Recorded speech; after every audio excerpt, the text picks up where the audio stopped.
Hello दोस्तों, welcome to my YouTube channel. आज हम बात करेंगे +2 फिजिक्स के chapter dual nature of radiation and matter. सबसे पहले मैं आपको चैप्टर के नाम का मीनिंग समझाती हूँ। ड्यूअल का मतलब होता है two, nature of radiation and matter. इसका मीनिंग ये है कि रेडिएशन जैसे कि लाइट का ड्यूअल नेचर होता है। लाइट दो तरीके का बिहेव करती है, कैसा, wave nature and particle nature. और इस तरह के नेचर की बात हमने 10th क्लास में भी की है। 10th क्लास में हमने किसके बारे में पढ़ा है? रिफ्लेक्शन और रिफ्रैक्शन के बारे में, जो कि लाइट के ड्यूअल नेचर को शो करता है।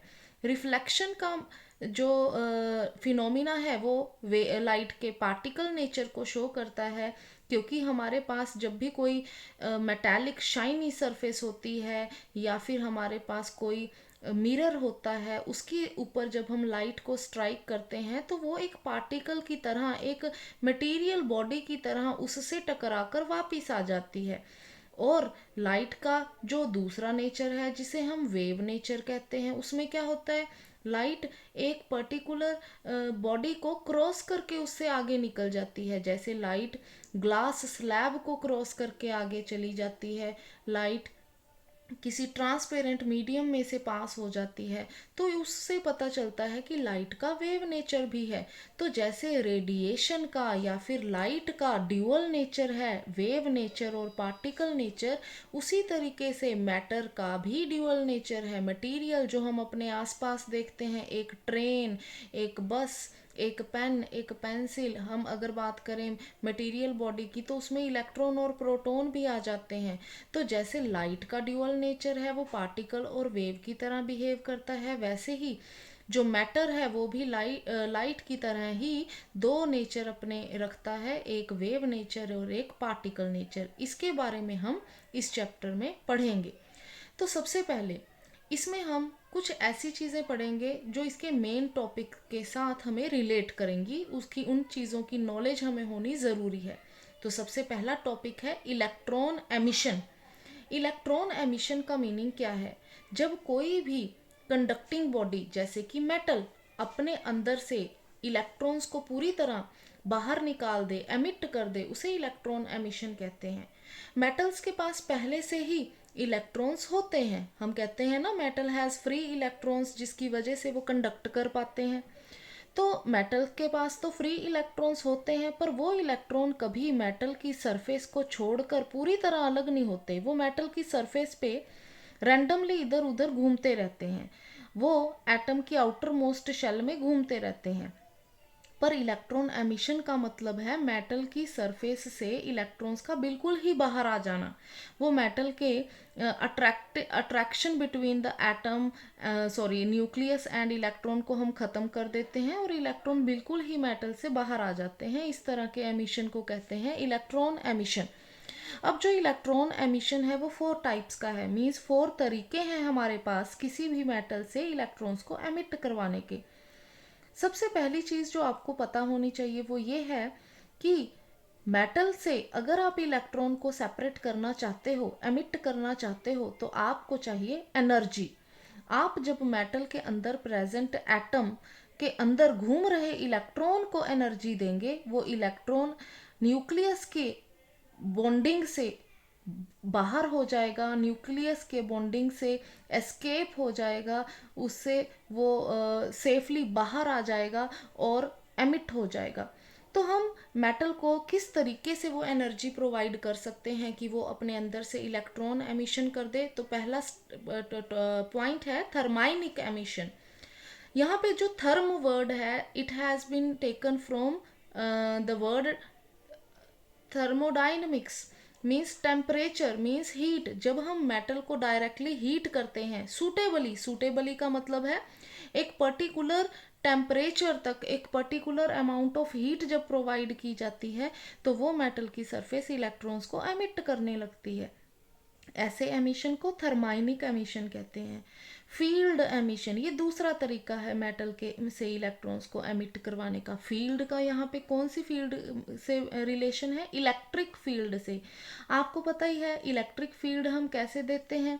इलेक्ट्रिक फील्ड का मतलब है जब हम एक तरफ पॉजिटिव चार्ज बना दें और एक तरफ नेगेटिव चार्ज लगा दें किसी प्लेट पे और बीच में हमारे पास मेटल पड़ा हो, तो इलेक्ट्रिक फील्ड देने का मतलब है हमने दूर कहीं एक तरफ पॉजिटिव प्लेट और एक तरफ नेगेटिव प्लेट लगा दी है, तो इसके अंदर पॉजिटिव से नेगेटिव की तरफ इलेक्ट्रिक फील्ड बन जाती है। इससे क्या होगा, इस मेटल के अंदर जो प्रेजेंट इलेक्ट्रॉन्स हैं उनको ये नेगेटिव प्लेट धक्का मारेगी और पॉजिटिव उन्हें अट्रैक्ट करेगी। इतना ज़्यादा अगर हम इलेक्ट्रिक फील्ड को बढ़ा दें तो वो इलेक्ट्रॉन्स इतनी तेज़ी से एक्सेलरेट होते हैं, ये नेगेटिव प्लेट उन्हें इतनी तेज़ी से धक्का मारती है कि ये इलेक्ट्रॉन बिल्कुल ही मेटल की सरफेस से सेपरेट हो जाते हैं और इस तरीके से हम कहेंगे कि फील्ड एमिशन हुआ है, emission of electron due to the application of electric field. अब है सेकेंडरी एमिशन। सेकेंडरी एमिशन में जो ये सेकेंडरी वर्ड है ये इलेक्ट्रॉन्स के लिए है। एक्चुअली हम यहाँ पे दो तरह के इलेक्ट्रॉन्स की बात करेंगे। हम कुछ इलेक्ट्रॉन्स को जो हाईली एनर्जेटिक होंगे उन्हें मेटल की सरफेस के ऊपर स्ट्राइक करेंगे, मेटल की सरफेस के ऊपर भेजेंगे। वो फास्ट मूविंग इलेक्ट्रॉन जिनके पास पहले ही बहुत सारी एनर्जी है वो मेटल की सरफेस से टकराते ही अपनी एनर्जी को उस मेटल के अंदर प्रेजेंट इलेक्ट्रॉन्स को देंगे और वो मेटल के अंदर घूम रहे इलेक्ट्रॉन वहाँ से फ्री हो जाएंगे और एमिट हो जाएंगे। इसलिए क्योंकि जो दूसरे इलेक्ट्रॉन आए हैं बाहर, जो एमिट हुए हैं, उन्हें हमने प्राइमरी इलेक्ट्रॉन्स से सेपरेटली उनके बारे में बात करनी है, इसलिए हमने उनको सेकेंडरी इलेक्ट्रॉन्स कह दिया।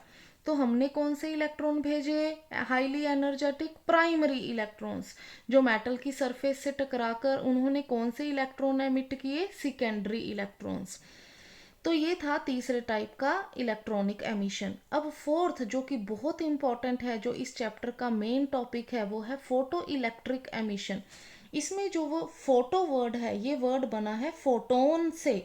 फोटोन का मतलब होता है लाइट, इलेक्ट्रिक एमिशन मतलब emission of electron.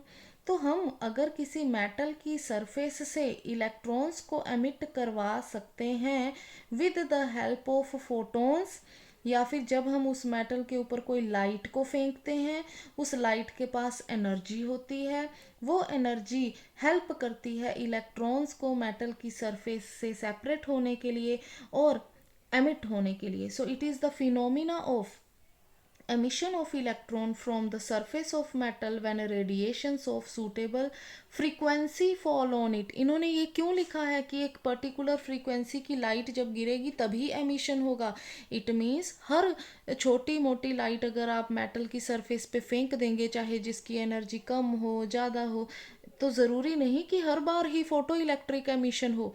Photo electric emission, photo electric effect सिर्फ तब होगा जब एक सूटेबल, एक पर्टिकुलर वैल्यू ऑफ फ्रीक्वेंसी की लाइट उस पर गिरेगी, एक पर्टिकुलर फ्रीक्वेंसी के फोटोन उस पर फॉल करेंगे। अब फ्रीक्वेंसी का उस फोटोन की एनर्जी से क्या रिलेशन है, हमने पढ़ा हुआ है ये relation, H is equal to H new.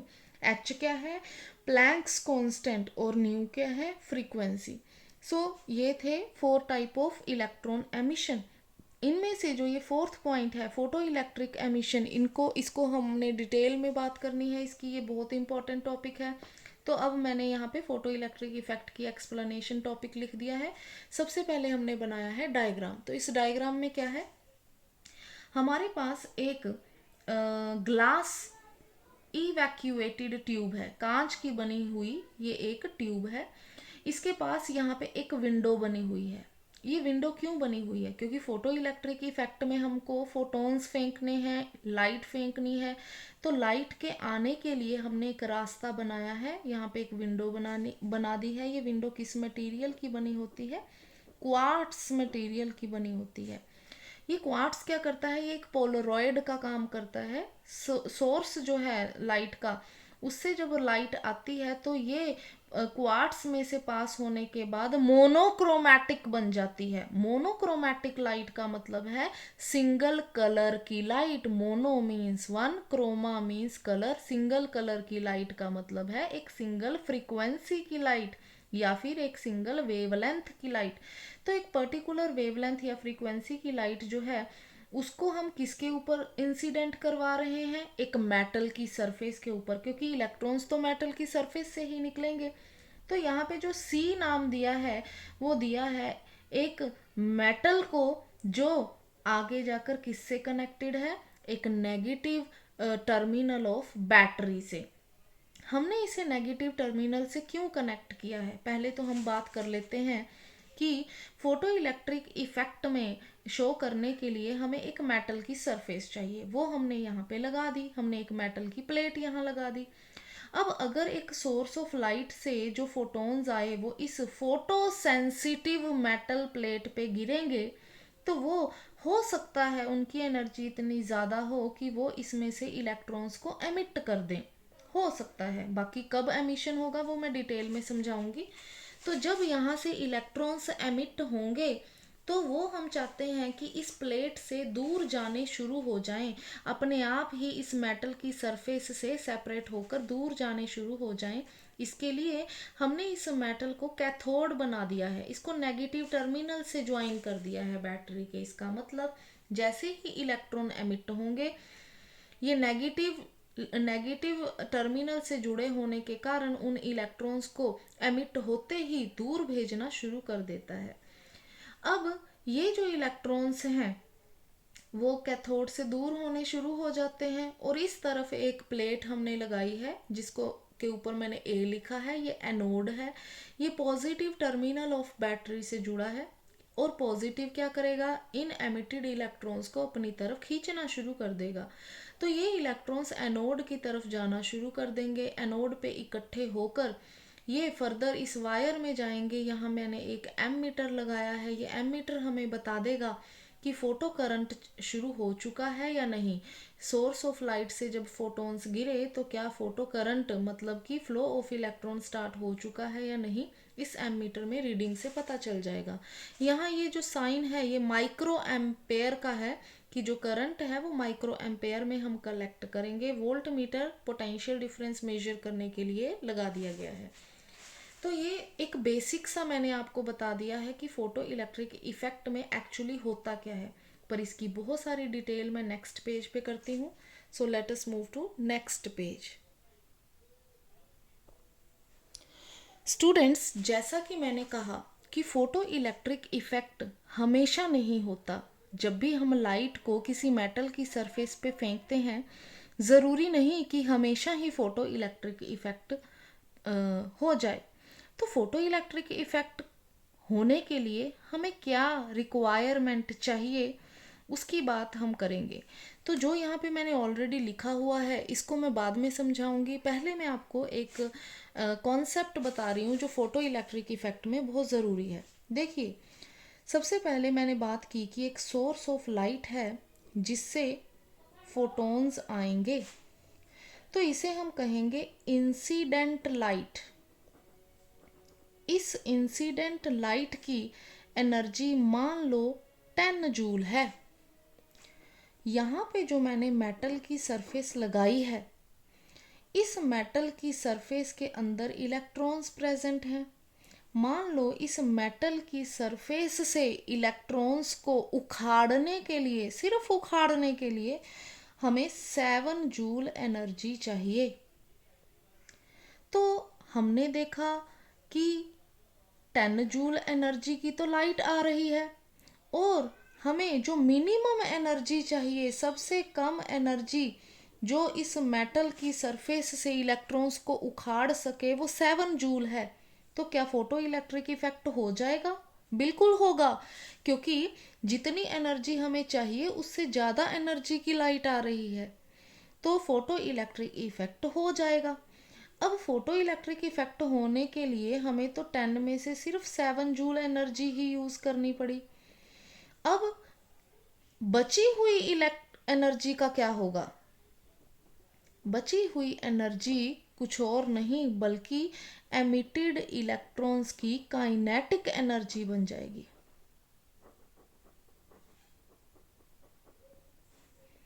जो इलेक्ट्रॉन्स एमिट होंगे, जो इलेक्ट्रॉन्स उस मेटल की सरफेस से उखड़ जाएंगे, उनकी काइनेटिक एनर्जी बन जाएगी ये बची हुई एनर्जी।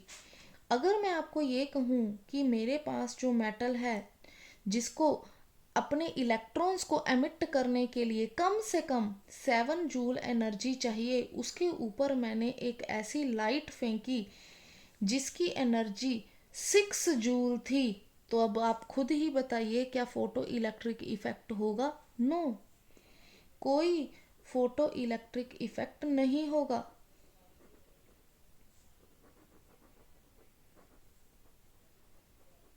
अगर यहाँ पे मेटल है जिसको अपने इलेक्ट्रॉन्स को उखाड़ने के लिए 7 जूल एनर्जी चाहिए और जो लाइट आ रही है वो 7 जूल की ही है, तो क्या होगा?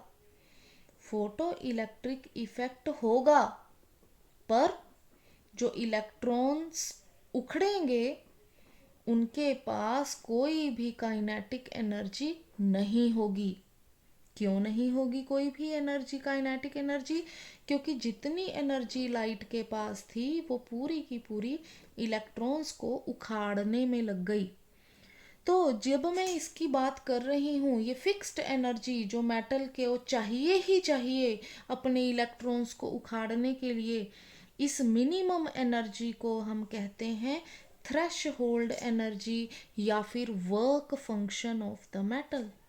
तो थ्रेशहोल्ड एनर्जी एक्चुअली है क्या?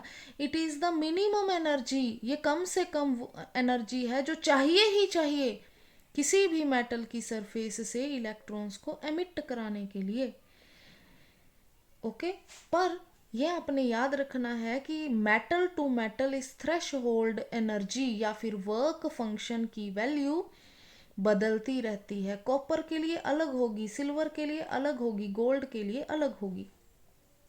थ्रेशहोल्ड एनर्जी को हम हमेशा एच न्यू नोट से रिप्रेजेंट करेंगे या फिर फाई नोट से रिप्रेजेंट करेंगे, ये दोनों सेम चीज़ें ही होंगी। एच का मतलब प्लैंक्स कांस्टेंट है और न्यू नोट का मतलब है थ्रेशहोल्ड फ्रीक्वेंसी। अब मैंने आपको कहा कि ये वो मिनिमम एनर्जी है जो चाहिए ही चाहिए किसी भी मेटल की सरफेस से इलेक्ट्रॉन्स को एमिट करने के लिए। अगर ये फाई नोट एक मिनिमम एनर्जी है तो इसका फॉर्मूला भी तो प्लैंक्स कांस्टेंट इनटू फ्रीक्वेंसी होगा। प्लैंक्स कांस्टेंट तो है ही कांस्टेंट, इसकी वैल्यू फिक्स्ड है, तो इसका मतलब फाई नोट किसी भी मेटल के लिए कितना होगा ये इस फ्रीक्वेंसी की वैल्यू पे डिपेंड करता है। तो ये फ्रीक्वेंसी एक स्पेशल फ्रीक्वेंसी है। इट मीन्स जो हमारी इंसिडेंट लाइट है उसकी फ्रीक्वेंसी इस जो है उसकी वैल्यू कम से कम इतनी तो होनी ही चाहिए। तो इट मीन्स इस स्पेशल फ्रीक्वेंसी का भी कुछ नाम होगा और वो नाम है थ्रेशहोल्ड फ्रीक्वेंसी। जहाँ पे भी थ्रेशहोल्ड आ जाए इट मीन्स वहाँ पे आपने मिनिमम वर्ड का यूज़ करना है। थ्रेशहोल्ड फ्रीक्वेंसी वो मिनिमम वैल्यू ऑफ फ्रीक्वेंसी है जो एक इंसिडेंट लाइट के पास होनी ही चाहिए, तभी वो लाइट जब मेटल की सरफेस पे पड़ेगी फोटो इलेक्ट्रिक इफेक्ट कर पाएगी। It is denoted by new note. तो यहाँ पे हमने देखा कि अगर हमारी इंसिडेंट लाइट की फ्रीक्वेंसी को हम न्यू नाम दें और थ्रेशहोल्ड फ्रीक्वेंसी जो मिनिमम फ्रीक्वेंसी हमें चाहिए मेटल की सरफेस से इलेक्ट्रॉन्स को उखाड़ने के लिए वो न्यू नॉट है, तो याद रखना फोटो इलेक्ट्रिक इफेक्ट ज़रूर होगा। ज़रूर होगा जब इंसिडेंट लाइट की एनर्जी या तो थ्रेशहोल्ड इंसिडेंट लाइट की फ्रीक्वेंसी या तो थ्रेशहोल्ड फ्रीक्वेंसी से ज़्यादा होगी या थ्रेशहोल्ड फ्रीक्वेंसी के इक्वल होगी। पर अगर इंसिडेंट लाइट की फ्रीक्वेंसी थ्रेशहोल्ड फ्रीक्वेंसी से कम हुई तो photoelectric effect will not take place. तो आई होप आपको थ्रेशहोल्ड एनर्जी और थ्रेशहोल्ड फ्रीक्वेंसी के बारे में पता चल गया होगा। अब हम बात करते हैं इसकी इक्वेशन की। इक्वेशन का मतलब है कि फोटो इलेक्ट्रिक इफेक्ट को समझने के लिए हम किस इक्वेशन की बात करेंगे। तो वो इक्वेशन है जो मैंने अभी बात की कि जो लाइट हम उसके ऊपर फॉल करवा रहे हैं उसकी जो टोटल एनर्जी है वो दो काम करती है। पहला काम मेटल पे से इलेक्ट्रॉन्स को उखाड़ना और दूसरा जो बच गई एनर्जी वो उन इलेक्ट्रॉन्स की काइनेटिक एनर्जी होगी। तो हमारी जो फोटो इलेक्ट्रिक इक्वेशन है वो क्या है, वो है energy of incident light is equal to, ये क्या काम करेगी, पहले मेटल से इलेक्ट्रॉन्स को उखाड़ेगी जिसे हम क्या कहते हैं, थ्रेशहोल्ड एनर्जी और वर्क फंक्शन, और बची हुई एनर्जी क्या करेगी, kinetic energy of photo electrons, जो इलेक्ट्रॉन्स एमिट हुए उनकी काइनेटिक एनर्जी बन जाएगी। एनर्जी को हम रिप्रेजेंट करते हैं एच न्यू से, तो थ्रेश होल्ड एनर्जी को हम या तो एच न्यू नोट लिखते हैं या फाई नोट लिखते हैं, दोनों ही पॉसिबिलिटीज हैं। और काइनेटिक एनर्जी को चाहे आप के ई लिखो चाहे हाफ एम वी स्क्वायर लिखो, तो ये दोनों ही तरह की जो इक्वेशंस हैं उन्हें फोटो इलेक्ट्रिक इक्वेशन कहते हैं। अब हम बात करेंगे स्टॉपिंग पोटेंशियल की। ये स्टॉपिंग पोटेंशियल क्या है, अगर हम देखें यहाँ पे लिखा है it is the minimum negative potential, represent किससे करते हैं, capital V note, given at anode to stop the free electrons और फोटो करंट। अब ये स्टॉपिंग पोटेंशियल की जो डेफिनेशन लिखी है इसको मैं एक्सप्लेन करूंगी through a diagram. Let's move to next page.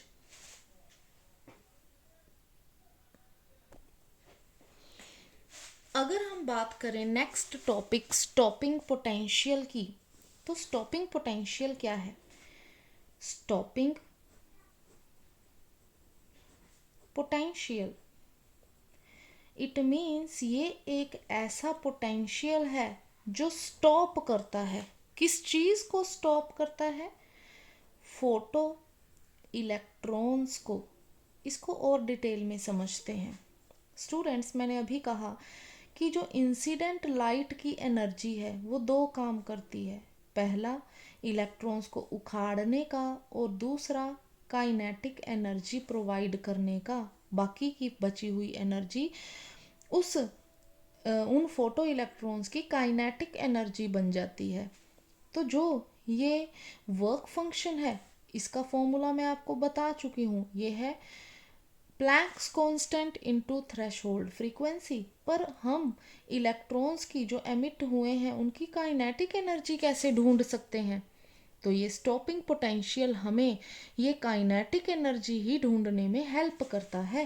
कैसे, जैसे कि हमने डायग्राम बनाया था, ये एक विंडो है जिसमें से लाइट आती है, किस पे गिरती है, एक मेटल के सरफेस पे।